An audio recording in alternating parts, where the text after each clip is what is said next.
We are going to be talking about figurative language and mostly working on definitions, and then going to talk about how to find them, and then from how to find them and recognize them in literature, I have some samples so we can practice that. We'll also discuss one of the assignments in English 9 semester 1 that actually looks at similes, metaphors, and allusions. They are not the primary objective of the lesson. However, figurative language and these terms are used throughout all of our English courses, and they're really important, or it is really important to understand what these words mean, because you could be taking a final and that term or one of these terms might show up, and it's not that you necessarily have to define them, but you might have to find evidence of maybe a simile or evidence of an allusion, or what kind of allusion, or why would Martin Luther King Jr. use this allusion with the audience he was speaking to. So there's a lot of reasons to understand and know figurative language. And so before we get into that, I want to define what a figurative language is.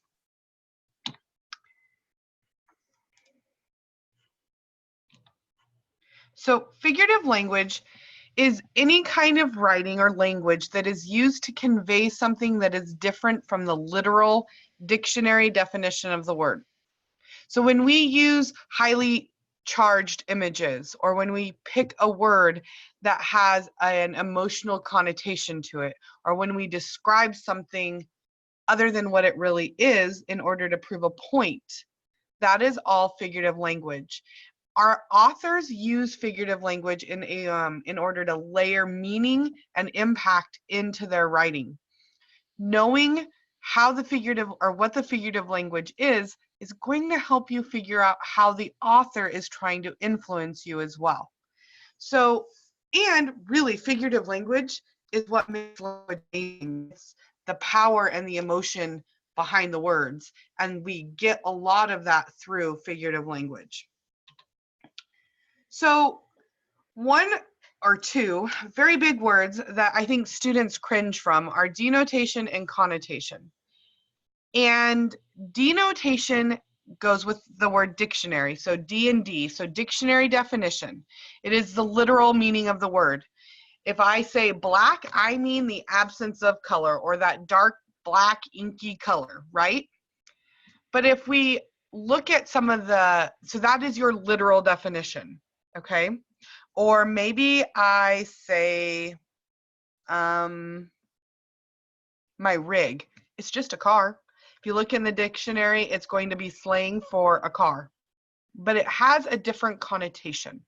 So if we look at connotation, it is an idea or feeling that a word invokes or brings up, in addition to the literal or primary meaning. So when I say black, that's the absence of color. When you look up the dictionary definition of it, it might tell you a color and it might describe it as being dark. But technically, black in the artistic world is an absence of color. There is no hue in black or pigment. However, a lot of times the Black Knight, it is the Dark Knight, right? It's a lot of times representative of evil or nighttime. Bad things happen in the dark. Black kind of goes along with that. And so there is a connotation to it. If we used rig, meaning just a car, it really probably means more like a work rig. It's not like, here is my ride, where you're like, this is my awesome ride and it's smooth and it's kind of like, I'm pretty cool. Rig, it brings to mind more like blue collar kind of work, where you're jumping in the rig to run down and work maybe at the out in the field or in the construction site. But it brings to mind more like pickup trucks and things that are actually like more bulky and kind of heavier versus maybe a ride. So that has to do with connotation. Even though ride and rig are just a type of words we use to describe a vehicle. They have different connotation or emotional meanings, and they kind of come packed with all these extra pieces of information. Now, why am I talking to you about this? Because I will tell you, denotation and connotation are not technically a figurative language. So why would I be bringing this up? If we look back at figurative language's definition, it says it is used to convey something that is different from the literal dictionary definition. Okay? So if we look back at denotation, this is the dictionary definition. We have, we have the literal definition. So figurative language is meant to bring more to the table. It's the connotation, it's the extra stuff that the reader brings in to their understanding of the word. And we pick these things up culturally, we pick them up through all of our common knowledge, we pick them up through word use, but they're an emotional and a meaning. They invoke extra things that kind of go along with the word. So we need to be aware of the connotations of words, because many times that connotation is being relied on to build our figurative language. So the authors are going to have several kinds of figurative language. And if you, the figurative language, there is tons of them. There's like, I want to say upwards in 30 to 40 different types of figurative language. I've never counted them all. There could be even more than that, but I'm going to only focus on 7 of the biggest ones and the ones that we regularly use in our coursework. So I'm going to cover imagery, simile, metaphor, personification, symbol or symbolism, allusion, and irony.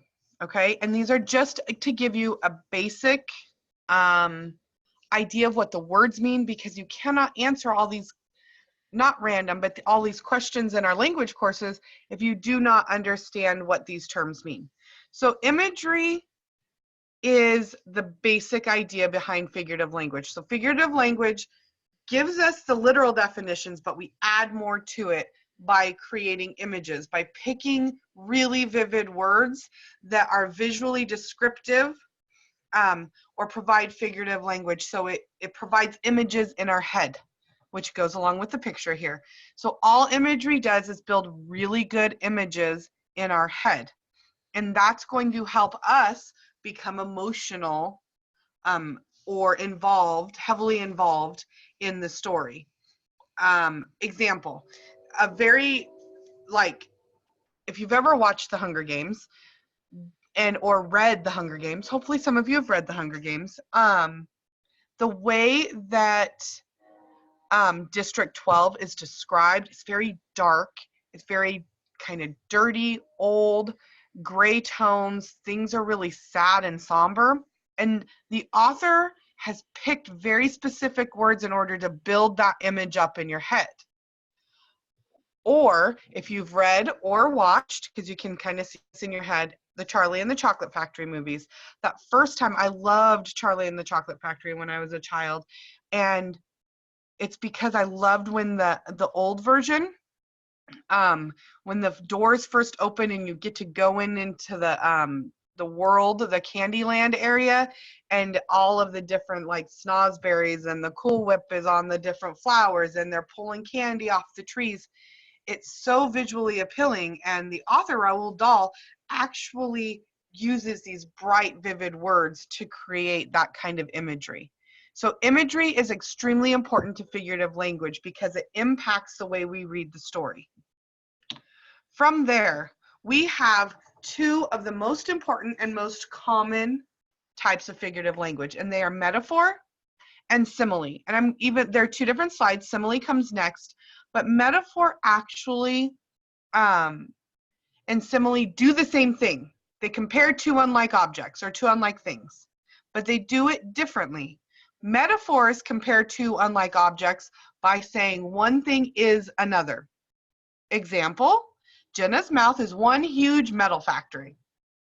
Or, she is a tower.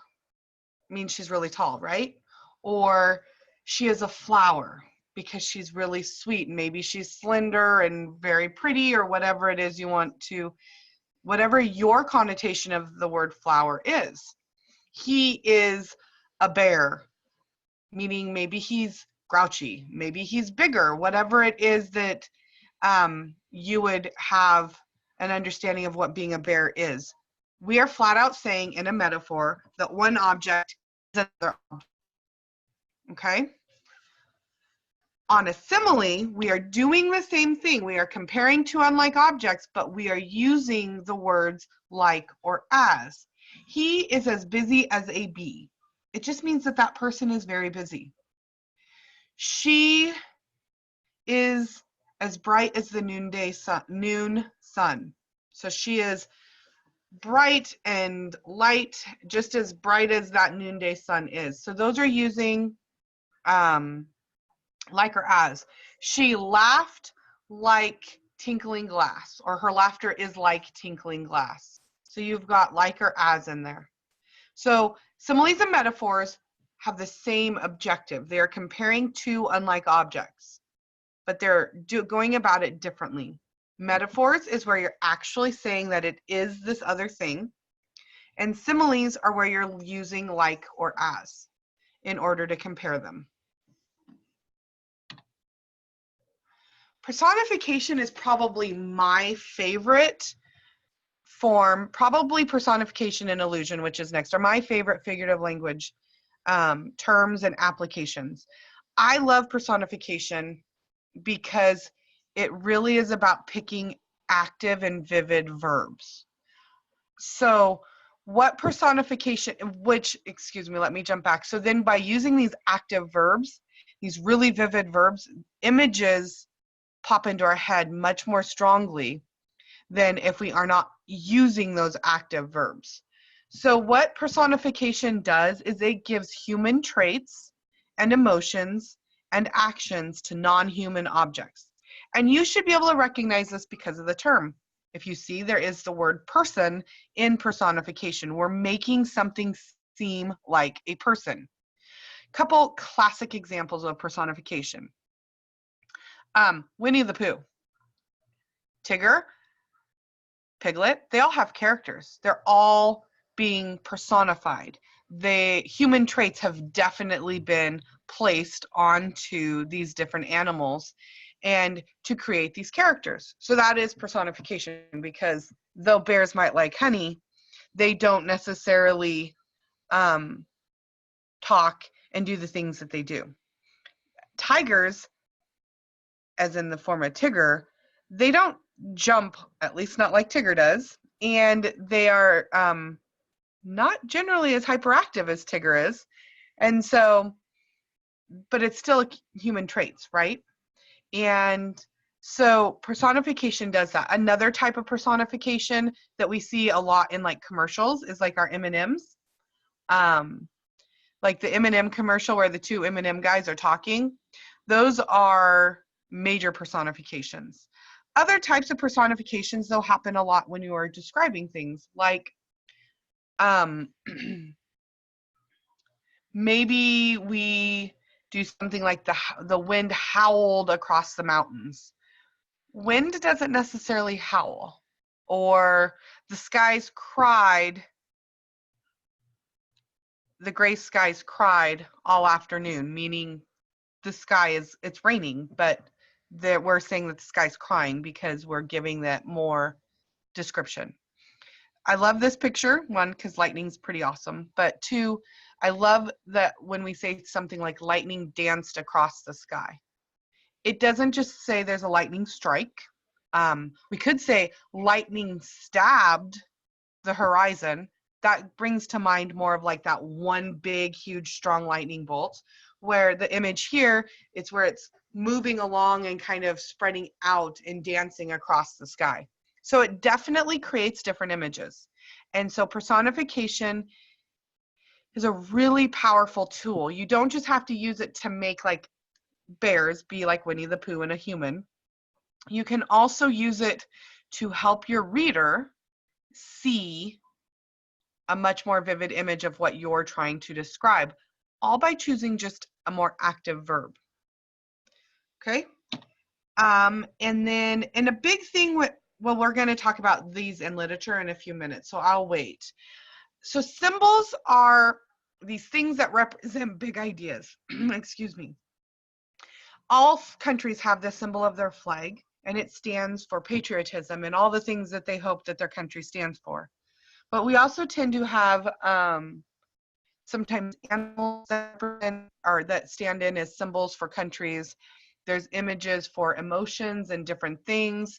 We very quickly can read like for bathrooms. We have images for yield signs and stop signs and all of those different concepts. So symbols are an object or an image that will represent another object or function, an image used to represent an object, function, or process. So it's going to be a picture or another image like maybe the eagle that represents some other concept. America, if you think about, I Googled images of America to find a picture to pick a symbol because I think it's an easy symbol for us to understand. There were so many eagle images when I typed that into Google, and that's because the eagle, the bald eagle especially, has become a symbol of American freedom, of American military prowess and strength. It seems to represent the idea of being free and strong, which is how we want our country to be symbolized or represented. So the eagle is a symbol. You can have a heart for maybe, love. You can have roses to represent love. Like the light bulb represents an idea going off. There's so many symbols that we use in life all across the board to represent big ideas and small things, to make it easier to recognize maybe where a restroom is or where like a yield is supposed to happen or where you're supposed to stop. So symbols are really important. In literature, symbols are used to represent big ideas. Water is representative of becoming more clean. And so like through baptism and wiping things off. And so even in Macbeth, when she's talking about, she says, out damn spot, out I say, it's because her hands are dirty. And she tries to wash them over and over again with water. And eventually she's like, there's not enough water in the oceans to clean my hands. And so water, and she's talking about cleaning her hands of guilt. And so water is supposed to represent this cleansing of the soul and all these things. And that's a typical symbol that goes throughout much of literature. A new day has dawned. Dawn seems to represent renewal and new things coming. Spring does the same thing. Those are very common symbols that we see throughout cultures and all over our literature. And there's a lot of them. And so you always want to be aware when an author is choosing things like the raven or like an eagle or the ocean or blood, or a person who's a newborn child, they represent something else. There's all these different things that can symbolize these hefty concepts like starting over, or maybe we talk about like the setting sun representing death and the end of something. And so those are all symbols. But the author doesn't like say, hey, here's a symbol and this is what I mean by it. You have to be able to read that and say, okay, what are some of the normal things that water might represent or the setting sun might represent, and see if that impacts the way you read your story. Okay. Allusion. Allusions are probably, besides personification, my favorite figurative language term or practice, because allusion is when authors allude to or reference something else. It is designed to call something to mind without actually mentioning it directly. It is an indirect or passing reference. And what that means is if I make a mention to the idea that, well, on Facebook, there's constantly all these things that come through on Facebook that are phishing scams, or they're clickbait and they're trying to get you to do things. Well, clickbait is just the old form of Trojan horse. So I still remember when computers really kind of started getting going, they called this one virus a Trojan horse virus because it came into your computer looking like a different file. So you would click on it, a lot like clickbait, and you would open it and it would look like something good, and then all of a sudden it's downloading all these really bad things onto your computer, right? So what a Trojan horse is, if you're not that clear on like Greek mythology and ancient Greek stories, that they used the Trojan horse as a gift to get into like past the walls. And so two warring nations had been fighting and fighting. This has to do with the story of Helen of Troy. And so they were trying to get into the walls and to trick them, and they couldn't do it. So to trick them, the group that was outside the walls built the Trojan horse, gifted the town with it. So they opened their protective walls. The Trojan horse comes in, and once they're inside the city, the walls of the city, all these warriors and soldiers come pouring out of this huge Trojan horse, which it was just this huge, I guess, like wooden statue, and they had hollowed it out, and that's where all these warriors had gone into. So when they wheel this big, huge statue into the city walls, all these soldiers come pouring out of it, and they're able to take the city and win the battle. And so historically, whenever you say, well, that's a Trojan horse, it's like, it's a gift that really isn't a gift. They're just using it to entice you to get them in, so then that they can take advantage of the situation. So an allusion in this image is that chocolate was her Achilles' heel. If you know more Greek stories, if you know who Achilles is a hero who was undefeatable. He was undefeated. He was the supreme warrior, and what brought him down was an arrow in the back of his heel, and he was defeated. And so this is an allusion to the idea that she is powerful and awesome, but the one thing that gets her is chocolate. So it's another illusion. If I was going to tell you that, say something like, even though she knew she shouldn't go out or sneak out of the house, Samantha, or hanging out with her friends was Samantha's apple of knowledge. Or maybe we make a comment about how the snake is whispering, or they're as sly as a snake. Why do we refer to snakes as being sly or tricky? That all relates back to or alludes to the story in the Garden of Eden when the snake tempts Eve with an apple. There's a lot of different biblical allusions, so that's when you allude to anything that is in the Bible. There's a lot of allusions that can come in with artwork or other stories. We can maybe say that a reference to Hamlet, or if we say, oh, to be or not to be, or that is the question in response to someone trying to make a really hard decision. And that's an allusion to Hamlet, which is a Shakespeare allusion. There's so many different things we can refer to. If I tell you that doing dishes is the 9th circle of hell for me, I'm referring to a piece of literature called Dante's Inferno.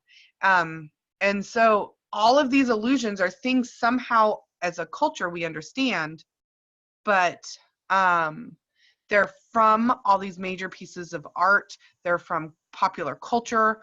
There's all these different references that we use that people seem to understand to make a bigger meaning out of them. So that's all an illusion is. And I know I kind of talked really big circles around illusion, but all it is when we are referencing something else. memes today. They're like hilariously awesome allusions to so many different things. If you pick a picture, I'm trying to, now my brain just froze and I can't think of a meme, but we have to recognize what's going on in the image, maybe from, say, oh my goodness, it's not even wanting to work right now. My brain doesn't. But the memes rely on your viewer to look at the meme, understand what the image is saying, and then find the humor and the extra piece of information that we've added to the meme. But it is always alluding to that original image. So in a way, memes are a meaning use of illusion in popular culture. All right, irony. Isn't that ironic? One of the best songs, I love that song. I was in high school when it came out, but it just lists a bunch of different things on that are supposedly ironic. Okay, and all irony is it is a description of the opposite of what is meant.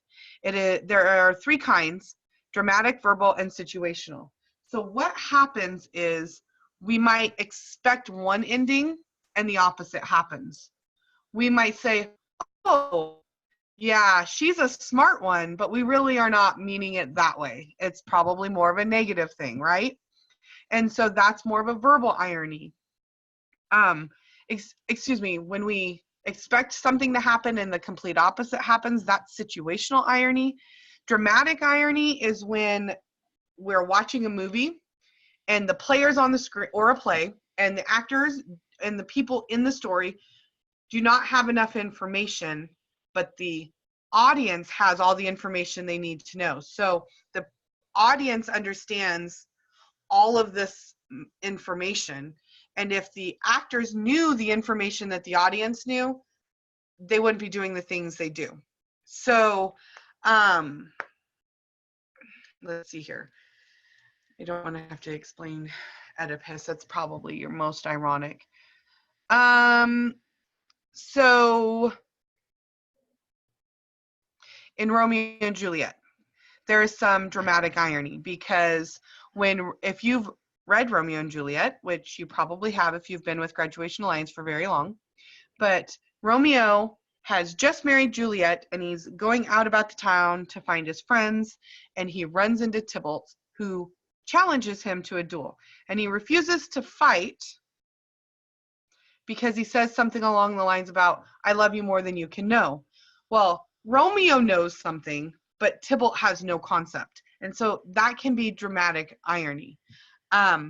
Further on, in Romeo and Juliet, when Romeo does not know that Juliet really is not dead, but the audience knows it, and he's making actions and he ends up killing himself because he thinks Juliet's dead. That is dramatic irony. The audience knows something that the character on the screen or on the stage does not know. All right, so that's dramatic irony. Verbal is when we say one thing and really mean the other, and situational is when the outcome is not, it's the opposite of what you expected. Okay?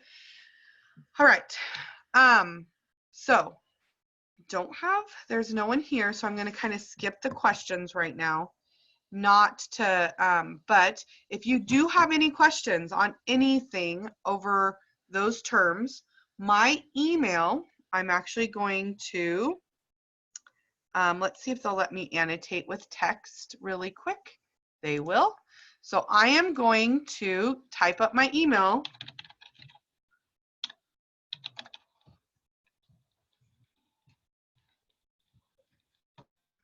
This is my email. I'm going to pause here for a second. Even if you are not my student, I am very happy to help you through email. If you want to email me any of the questions you have on figurative language terms, any of the material that we've covered so far.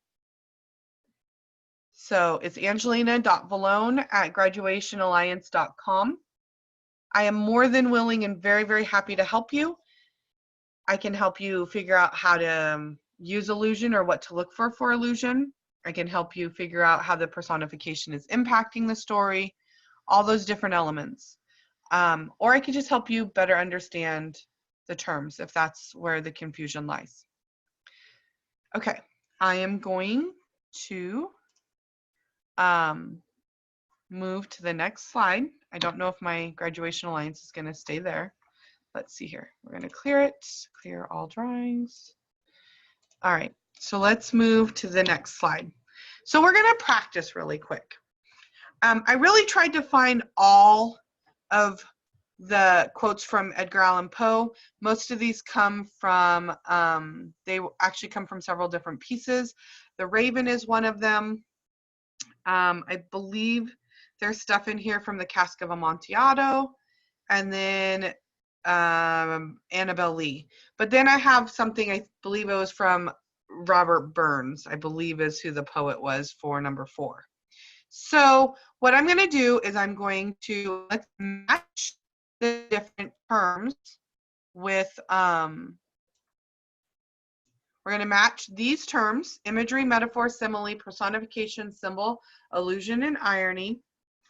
We're going to match those terms with to one of the examples from the literature. Okay, so let's see here. We're going to start with number 1. A single dim ray, like the thread of the spider, shot from out the crevice. I'm going to give you a second to think about what you think that might be, looking for any clues. The description in there is like the thread of the spider, right? A single dim ray, like the thread of the spider, shot from out the crevice. So we have a comparison going on, and we're using like. So that is a simile. Let's see what color. Yep, this will work. Red works. Okay. So number 1 is a simile. I'm also going to put it over here in case the lines get a little crazy. All right. Though thy crest be shorn and shaven, thou, I said, art sure no craven. Ghastly grim and ancient raven, wandering from the nightly shore, tell me what thy lordly name is on the night's Plutonian shore. This is from the Raven. And if you've ever read the Raven, this is where he says Lenore, Lenore, and nevermore. And he's talking about how the love of his life has gone on and passed on. So Pluto this is part of where you need to know a little bit of other literature, but Pluto is the god of the underworld. So, and it's capitalized. So Night's Plutonian shore tells me it's somewhere else. So this is an allusion because it's using the concept of the underworld, meaning the Greeks and Roman mythology believed that Hades existed. That would be hell, and that's where the dead go. And it's not necessarily hell like the Christian world thinks of it, but it's somewhere where the dead go when they die. And so when Poe references the night's Plutonian shore, he's talking about the edge of the river Styx, and where the river Styx is the boundary line between the living and the dead. And so that's where, and we know this because he's referencing Pluto, who is the god of the underworld. So that would be an allusion. Death has reared himself a throne in a strange city lying alone. So we have this character kind of death, but death is not really a person. And reared means kind of raised himself up a throne. So death is acting like a king because throne goes with, kings and queens. So if death is going to be like a human king or queen, and they're lying alone, being all by themselves, mostly off of the idea that there is a king or queen who's in a strange city lying alone. So death is being personified as royalty. So that goes here. And then Burns. There's actually 2 here, but I used this because I was having a hard time to finding an example for this. Because of the word like, we should also have a simile, correct? And I will draw, actually I'm going to erase that really quick. I want to do it in a different color just because I'm going to do it in pink. Ooh, I didn't mean to do that. Whoops. So let's undo. Okay. So let's go back to draw. It can be a simile. It really can, just because I have like, and it is comparing it, right? Love is like. However, let's go back to red. It is also working as a symbol. Red roses are very much a symbol of love, right? And so I had a hard time finding an example for symbol, not because there aren't plenty of them, but most of the time symbols take a long time to develop. So the author is going to use a symbol over and over and over again in their story and develop it as a symbol. And so trying to find that in a short little piece is very difficult. But remember, a symbol is something that is representative of a big idea. So all we're really doing is comparing that big idea to the item. And so in many ways, it can come across and actually be a metaphor and a simile, especially if it's directly stated as it is in this poem, "Oh, my love is like a red, red rose." But a very common symbol, think Valentine's Day here, is a red rose, and that's representative of love. Beauty and the Beast, you got the rose, right? And so that's why I grabbed this. It was very short, and we'd be able to use a common symbol to represent love. All right, and then allusion, we already have that one. So let's look at number 5. All that we see or seem is but a dream within a dream. So Poe is saying that everything we see is just a dream, and that dream is within a dream.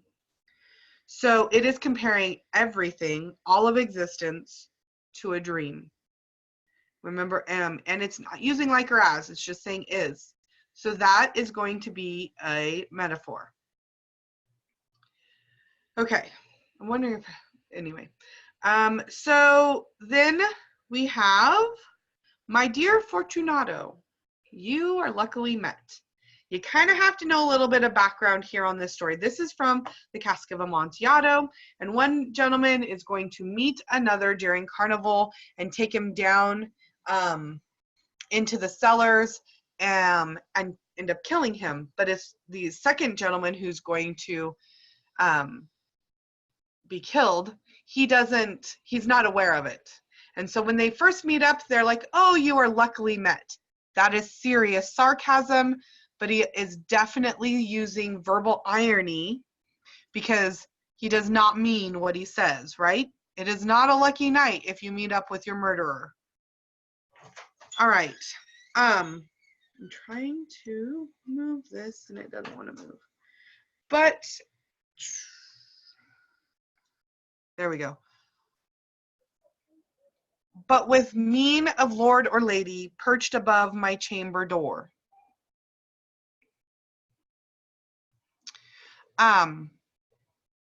So here is another one where we can actually use a double color here.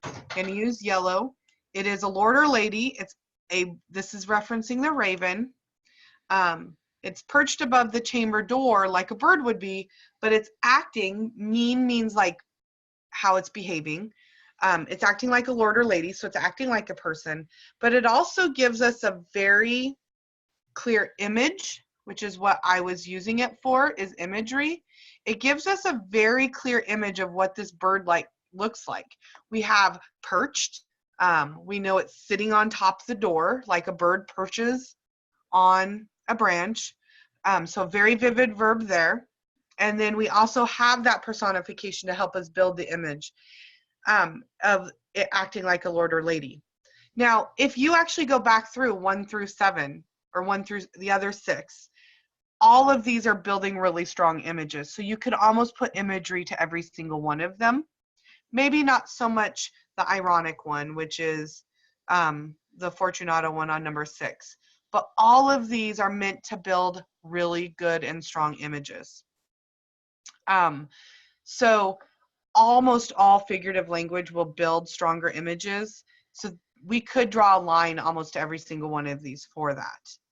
but this one has very good verbiage and vivid language choices to help us build an image even more. Okay, so I hope this helped. I know it's really hard sometimes when I don't have questions to answer for clarification. Please email me if you need to, and I have no problem helping you with that.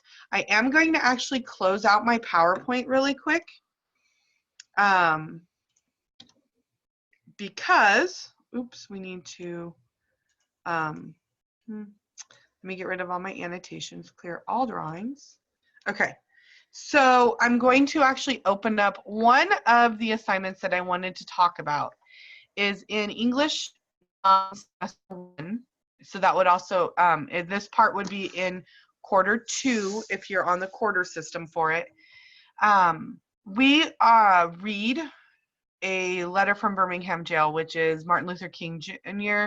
He is arrested when he goes and he's just walking down the street in protest, and he is arrested for this. He peaceably goes into the jail, and 9 clergymen, and you learn this when you're going through this lesson, the 5.2, 9 clergymen, churchmen, wrote a letter and condemned him for his action, that even though he means well, now was not the right time to do this. It was just stirring up more anxiety and anxiousness and anger than necessary. So Martin Luther King writes his very famous letter from the Birmingham jail, and he talks to everybody, but he specifically is addressing what the clergymen have said. And inside this assignment, we are asked a couple different things. One of them is to identify figurative language that's being used. And then one of them, so that's the big one. And the 2 kinds that are in there, you have a like or as, but more importantly, he references a story from the Bible. Remember, when you reference a very famous piece of other literature or art, that's called an allusion. So that is really important to understand. And if you didn't know what allusion was, it'd be really hard to figure out that answer because it's not a multiple choice. You have to tell me what the figurative language is, and then you have to turn around and explain it. But if you don't comfortably know your definitions of these figurative language terms that we just went through, you might not recognize that that's an allusion, and then you wouldn't get the question right. So one of the things you should be aware of is throughout the literature that you're reading in our courses, you are going to be asked to find figurative language. What is its impact on the reader? By referencing the Bible, what it does on the reader is it makes Martin Luther King, especially if you're a Christian at least reading it, it makes Martin Luther King seem more authoritative. If you're the clergyman and he's writing it to you, he's speaking in a language that you understand and using stories that are very meaningful to you. So understanding that he has an allusion in there to the Bible and where that story comes from helps you understand what he's trying to do. And that's really important to understanding the entire piece. And not more importantly, but for you as a student, you're trying to ace your assignments and you're trying to get good grades. So knowing these 7 terms are going to help you throughout all of your courses. And that's why I picked those 7, because, and I'm not sure, it's not showing you this, is it? I did my resume share. So anyway, it's going to help you know what to do with the questions being asked. And so we don't always, and I helped build the curriculum, we don't always go in and tell you need to know what an allusion is, especially in the 11th and 12th grade Englishes. We assume that because it was taught in 9th and 10th grade, you know what those terms mean. So those questions can be thrown at you or asked of you at any given time, and you need to be prepared to answer it. So these terms are really, really important to understand, and then it's really important for you to be able to recognize them in your literature, and then you need to be able to discuss them. So you have to know those definitions and kind of the impact it's having. The big one is that connotation with figurative language. We are looking for how the language that the author chooses impacts the reader. And so when you want to understand that, you need to look at the images being built, the emotions being conveyed, and authors do that through comparison. Authors do that through emotional context, which they do that through comparison, and the images they build. So I hope this has helped you in figuring all of that out. Again, remember, you may email me. No matter if you're a current student of mine or not, I'm very willing to help you. Again, it's Angelina Vallone, angelina.vallone@graduationalliance.com. That's it for today. So thank you for joining me, and I hope you have a great day.